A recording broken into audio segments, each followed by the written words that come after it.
You get to hear me now.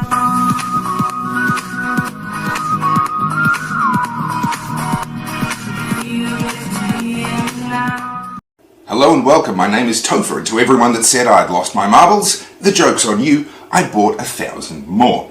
I'm going to show you the most important thing that you need to know coming up to the federal election here in Australia. It is all about preferential voting. And if you, like me and millions of other Australians, are absolutely sick to death of the Labor Party, the Liberal Party, the Greens and the Nationals, you consider them all to be worse than useless, then this is the video that will show you what to do about it. I'm going to go through a hypothetical election in a hypothetical federal seat. We're going to talk about the lower house. I'll talk about what that is in a second. We're going to go right through how the preferential voting flow works, how these votes move through, and how we can get some really interesting outcomes in a handful of seats and why that matters. The first thing you need to know is that it is the lower house, known as the House of Representatives, that decides who the Prime Minister is going to be. If the Labor Party have a majority, with support from the Greens of course, in the lower house after the next election, then Anthony Albanese will become the Prime Minister. If the Liberal Party have a majority with the support of the Nationals, of course, then ScoMo, if he's still in power, will become or continue to be the Prime Minister at that point in time. But here's the question for you. What if neither of them have a majority? What if neither the Labor-Greens coalition nor the Liberal-National coalition have an outright majority in the lower house? What if we can steal a few lower house seats? And when I say we, I mean the freedom-friendly minor parties. And I'm not talking about any one specific one. I'm not going to advocate for one over the others in this video. I just want you to know what to do and how to support all of them so that some of them will get lucky in some seats and can maybe steal that balance of power.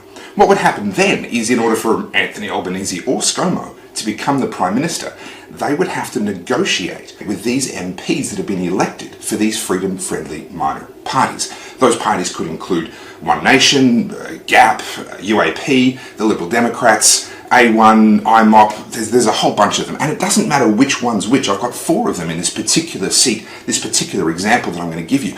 It doesn't matter which one's which. And in a way, it doesn't matter which one wins. We just need to make sure that neither Labor, Greens nor Liberal Nationals have an outright majority in the lower house. Polling indicates that already as much as 30% of voters have decided they are not going to vote for Liberal, Labor, Nationals or Greens. They've already made up their mind they're not going to do that. And in addition to the 30% that are going to vote for somebody else, there's another 10% that are undecided. So if half of them were to go the way of the independents or the freedom-friendly minor parties, then we could be seeing votes as high as 35% for freedom-friendly minor parties. And believe it or not, that's enough to win a lower house seat. Now that might sound crazy because everyone knows a lower house seat, in order to win, you have to get 50% plus 1. You need a majority. You need just over half in order to win that seat. How could 35% add up to 51%? The Australian preferential voting system is how. Let me take you through an example. Here is a hypothetical lower house seat. Contesting the seat, we have the Liberal Party, the Labor Party. We have 4 different unnamed freedom-friendly minor parties. The point of this video is it doesn't matter who they are, just that they are there. And there's lots of them, which many people think is a bad thing. They're splitting the vote. Well, hang on, that would be true in an American presidential election, but it's not true in the Australian system with preferential voting. We'll go through that.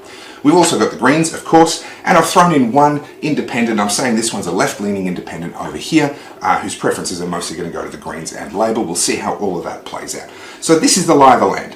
Liberal, Labor, 4 freedom-friendly minor parties, the Greens, and an independent.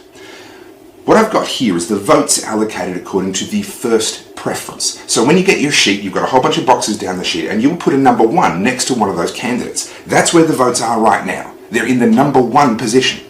We can see very clearly that this independent here got very few votes.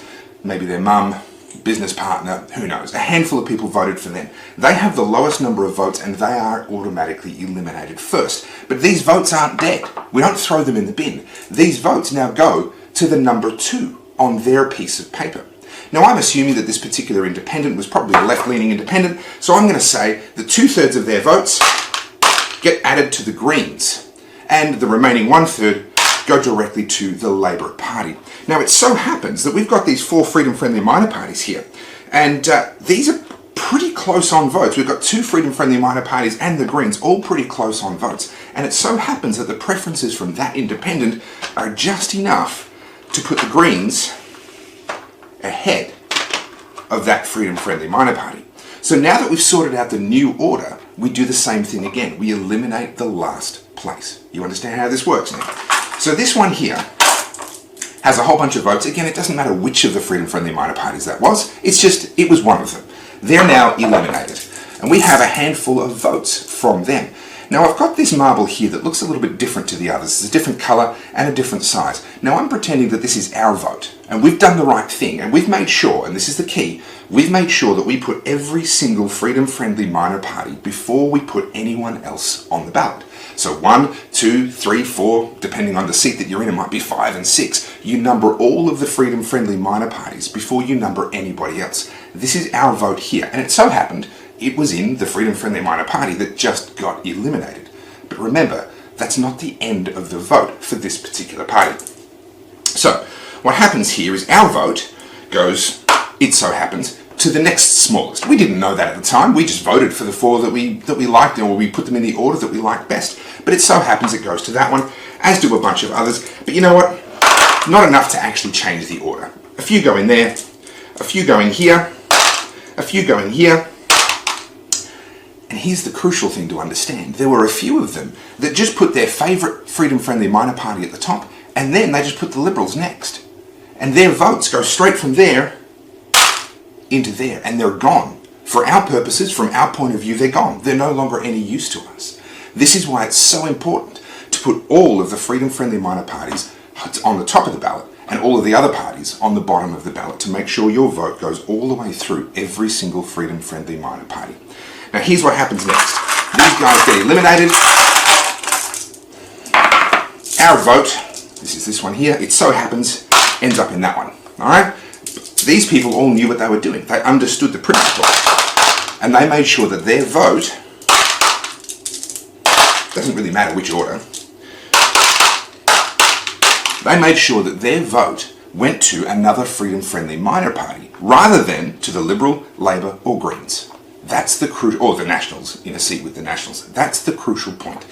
It so happens now that these guys have picked up enough preferences to swap back with the Greens. Now the Greens are the ones that are on the bottom with only 5 remaining. They are the ones that are going to be eliminated. Overwhelmingly, their preferences are going to flow to the Labour Party because they tend to be on the same side of politics and they tend to be basically a coalition. So I'm just going to pour. There are a small number of votes that might go elsewhere, but by and large, almost all of them are going to end up going to the Labour Party. Now, with the help of the Greens' preferences, all of a sudden, the Labour Party take over first place.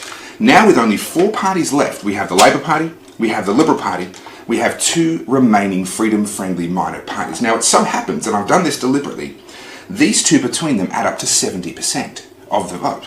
These 2 between them add up to only 30% of the vote. But let's watch what happens, because 30% of the vote, it turns out, is enough. I'm going to bring these into the middle. 4 left.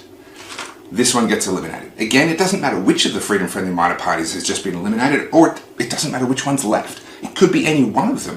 What matters is that all of the votes for all of the freedom-friendly minor parties are collecting and collating into a single freedom-friendly minor party.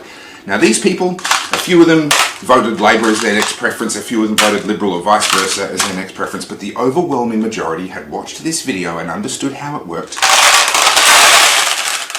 and they poured their votes. I'm going to say, actually, I got that slightly wrong. I'm going to put a few more over here into the Labour Party.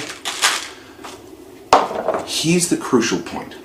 What we have right now is 30% of the vote gathered into a single freedom-friendly minor party. The Liberals in this seat didn't perform especially well, and they've only got 29%, and Labour have the remainder, 41%. That means that these guys go down into 3rd place. And this is the pivotal moment. This is the moment when it really matters. When there are 3 parties left, everyone else has been eliminated, all of their preferences are being distributed down to their 2nd place, 3rd place, 4th place. What matters is that we get a freedom-friendly minor party into second place when there are 3 parties left. And if we can achieve that, then we will probably win that seat. And here's why. The party that just now gets eliminated is the Liberal Party, with only 29% of the vote. Now, if you're a Liberal Party voter, you're a die-hard Liberal Party voter, you're still going to vote for the Liberals after how useless they have been. You're still not put off. You're going to vote for them again, probably because your dad did and your granddad did and whatever else. You're not going to vote Liberal first and then put Labor second on the ballot. Of course not. You're going to put all of the other parties in between. Maybe not the Greens. Maybe the Greens would go on the very bottom and then Labor would be second from the bottom and every other party will be somewhere in between. So they vote number 1 and then they vote number 2, number 3, number 4, number 5, number 6 and number 7 to the Greens or whatever it may be. The point is this one here is number 2, number 3, number 4, number 5. It's somewhere ahead of this one because this one's on the bottom. And that means that when the preferences from the Liberals in this hypothetical scenario get distributed, the vast majority of them end up going into the freedom-friendly minor party. Why? Because they put these guys higher on the ballot than they would ever put the Labor Party. And this is what happens.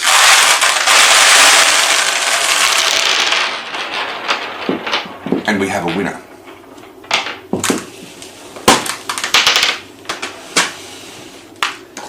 That is how we can get freedom-friendly minor parties to win lower house seats with just 30% of the primary vote going to any. There might be a dozen freedom-friendly minor parties and people look at it and go, it's a disaster, they're splitting the vote. Well, not if they use the preferential voting system correctly. I'll say it again, it doesn't matter to me which of the freedom-friendly minor parties this is. We need all the freedom-friendly minor parties to be working together, to be making peace with each other, not creating division. We need all of the freedom-friendly minor parties to be spreading this same message. Put every single freedom-friendly minor party at the top of the ballot and work your way down. Put the major parties at the bottom of the ballot and work them up so that your vote will pass through every single freedom-friendly minor party before it will go to any of the major parties. Now, I don't think we can win enough lower house seats to form some kind of a government coalition out of these freedom-friendly minor parties.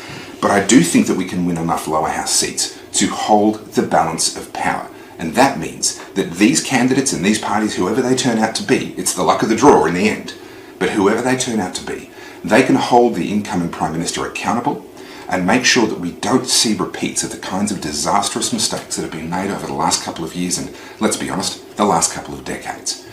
If you want to see things change, you're going to have to do something different to what you've done before. If the definition of insanity is doing what you've done before and expecting a different result, then you'd have to be insane to keep voting the way that you've voted before and expect a different result. If you want a different result, as I do and many millions of Australians do, then this is what you need to do. Put all of the freedom-friendly minor parties at the top of your ballot and put the majors last. Liberal, Labor, Nationals, Greens, put them in the bottom 4 spots. Put the other freedom-friendly minor parties in the top spots and you're done. Job done. The Australian preferential voting system will do the rest. And your seat might not be the one that flips, but if everybody does this, along the way, we're going to see in the federal election a handful of lower house seats flip. And if we're lucky, that will mean that they hold the balance of power. The most important thing that you can do right now is to spread this video and make sure that every single person that you know who is in Australia and eligible to vote at the federal election knows how this works and understands the idea, and that they will join you in putting all of the freedom-friendly minor parties first and all of the majors last. If we can get this message out there, then we can make this happen. So help me to do that by sharing this video, commenting, liking. My name's Topher Field. You can follow me on Facebook, on YouTube, on Instagram, and on Twitter. Make sure you do that. You can also find my blog at topherfield.net where you can sign up to my emails. I look forward to speaking to you a lot more between now and the federal election.